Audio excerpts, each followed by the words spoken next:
Are you worried about a spike in inflation and looking for ways to preserve your money and reduce your risk?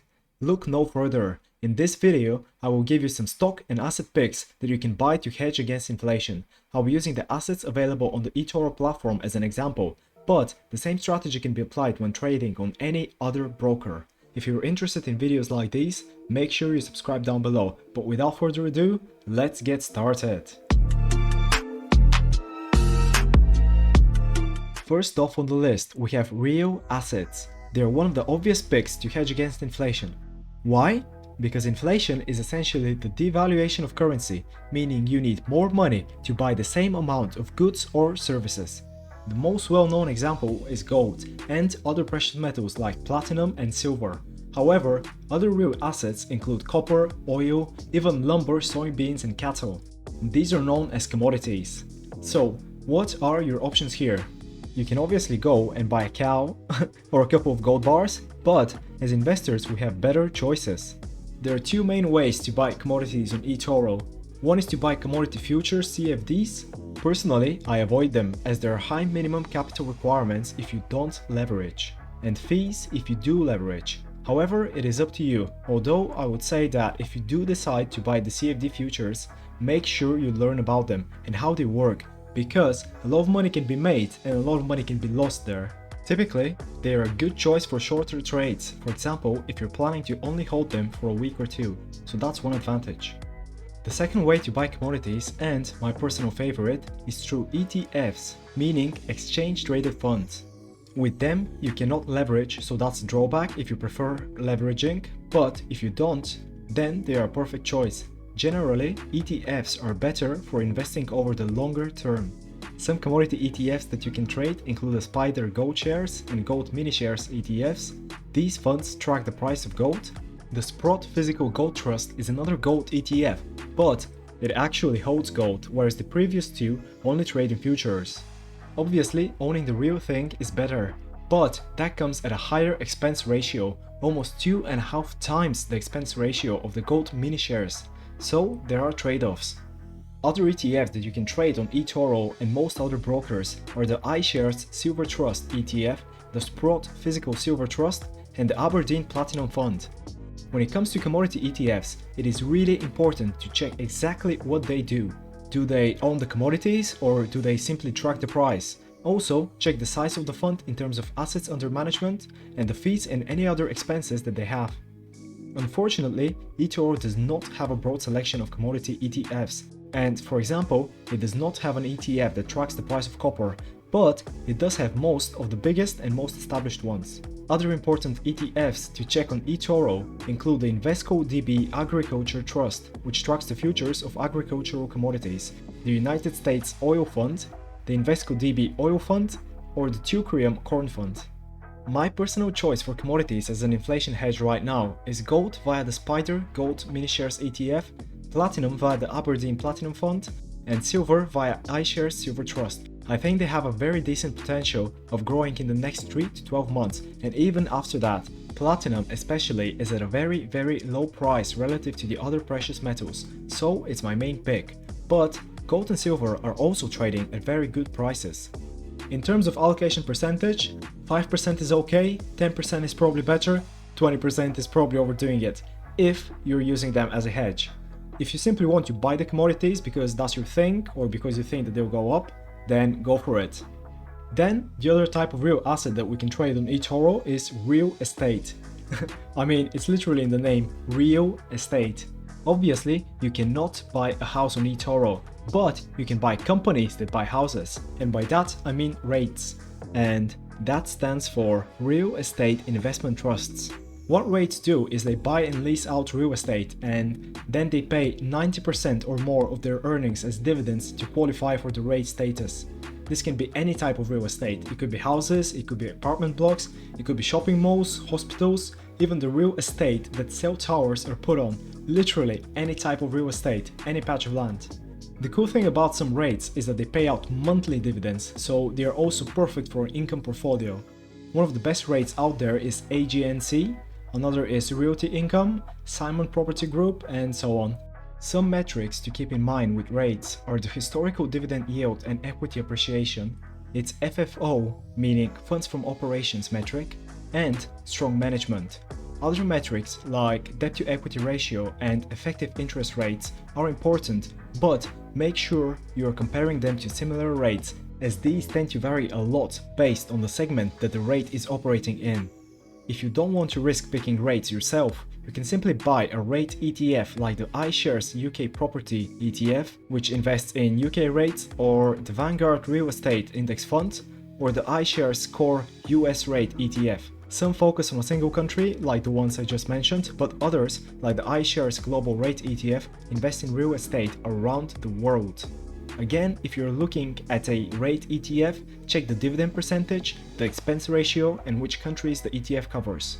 The second type of asset that you can buy for inflation is stocks, actually. Stocks as a whole tend to be positively correlated with inflation, meaning that they go up when inflation goes up, although not as much as real assets like commodities and real estate.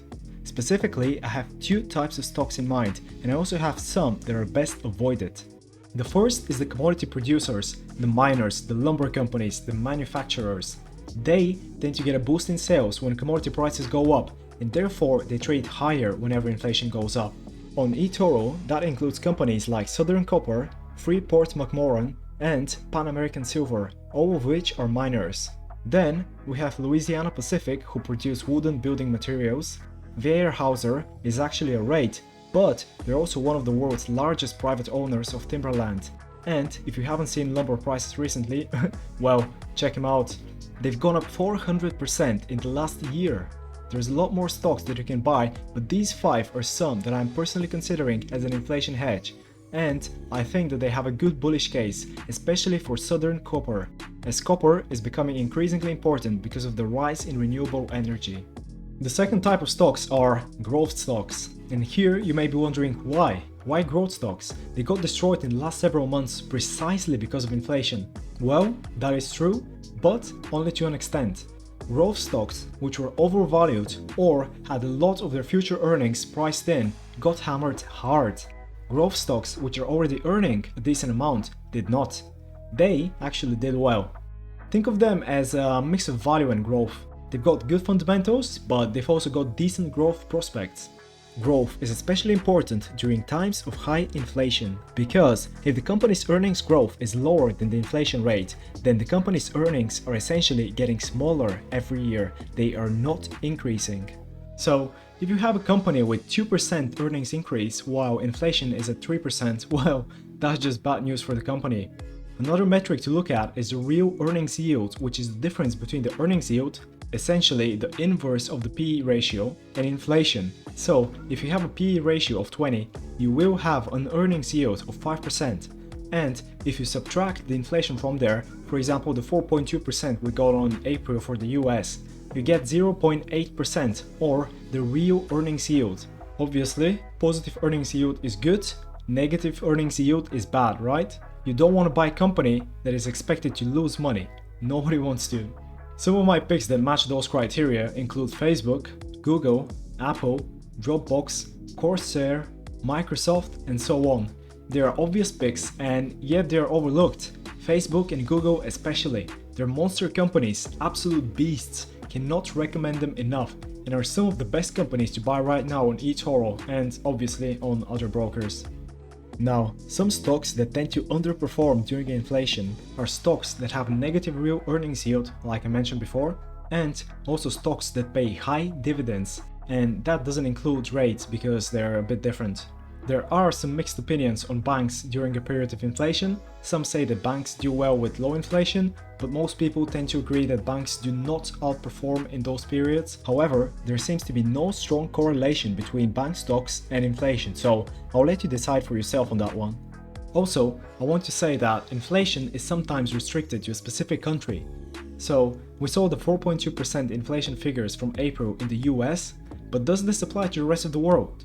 Here in the UK, inflation was only 1.6% in April, and in China it was only 0.9%. So we can see that the situation is obviously different. Unfortunately, different countries have different inflation measures, so it's not always a good idea to compare these like for like, but it is the best tool that we have in our hands, and in this case, We can simply start buying stocks abroad. There are plenty of Chinese stocks on eToro, and some of my personal favorites include Alibaba, 360 Finance, and Baidu. I think these are good picks for inflation as they are currently profitable and are expected to continue growing at a decent rate. If you're not that sure about any particular Chinese stock, you can get the Invesco China Technology ETF or the iShares China Large Cap ETF. China is a good country to pick in my opinion, as it is one of the fastest growing markets right now. But at the same time, it is literally the largest economy in the world. There are some political risks involved, which is why it may be smarter to pick a diversified Chinese ETF as opposed to picking single stocks. If China is not your country of choice though, you have the iShares MSCI India ETF, the Vanguard Developed Markets ETF, or the Vanguard Emerging Markets ETF. I don't have that many favorites in the European stocks as the markets seem to be growing at a much slower rate than the US or China, but a good way to invest in European stocks is through the Vanguard FTSE Europe ETF. These are good not only for inflation but for general portfolio diversification as well, and you can find them on eToro. The Vanguard ETFs are always a good choice as they tend to have the lowest ETF expense ratios. The other main asset class, bonds, is usually not a good choice for inflation. Fixed income in general underperforms during inflation, which is also why dividend stocks tend to take a hit. There are two main reasons behind that. The first one is the problem of the bond's real return, which you get by taking the bond's coupon and subtracting the inflation from it. The current US 10-year bonds have a coupon rate of 1.625%, which is problematic as inflation is currently at 4.2%, so the bond has a negative real return of 2.575%. You may get the bond a bit cheaper or more expensive, but it would have a relative small effect on the percentage return. The second reason is that central banks typically raise interest rates during inflation, and that in turn devalues existing bonds as investors will essentially be able to buy new bonds with higher coupon rates. Bonds are simply not the best choice right now, and people like Warren Buffett, Ray Dalio, even JP Morgan's Jamie Dimon have expressed really strong opinions against owning bonds right now. They literally said that only idiots would buy bonds right now. That's a direct quote, I'm not even making this up, so you can tell that bonds are probably not the asset to be buying right now. There are inflation-protected bonds which you can get through the iShares TIPS Bond ETF, but in my opinion they offer an extremely low return for what they are. Obviously, it's up to you and your own investment strategy, but I think that you can get far better returns in the stock market, in an index fund or through a commodity. Bonds are just not worth it.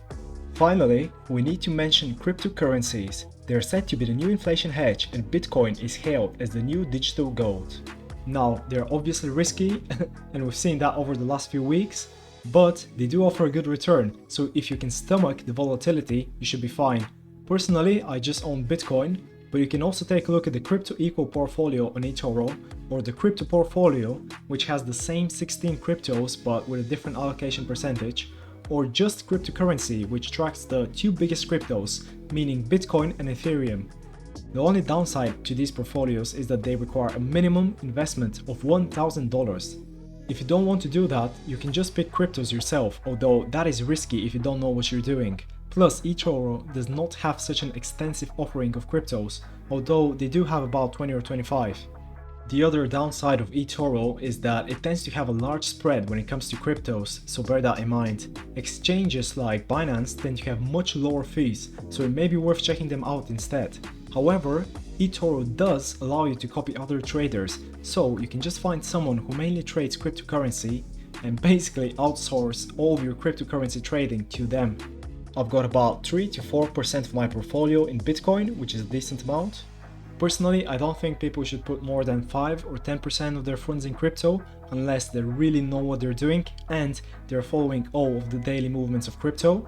We've seen some horrendous drops in crypto like last week for example, so it's only a good choice for people with a large risk appetite. And if you do want to invest more in crypto, I recommend learning more about it first. You can check out my playlist on crypto for beginners, or if that's not your thing, check out some of my top stock picks for 2021. If you know other people that will benefit from this video, make sure you share this video with them. Thank you for watching and I'll see you in the next video.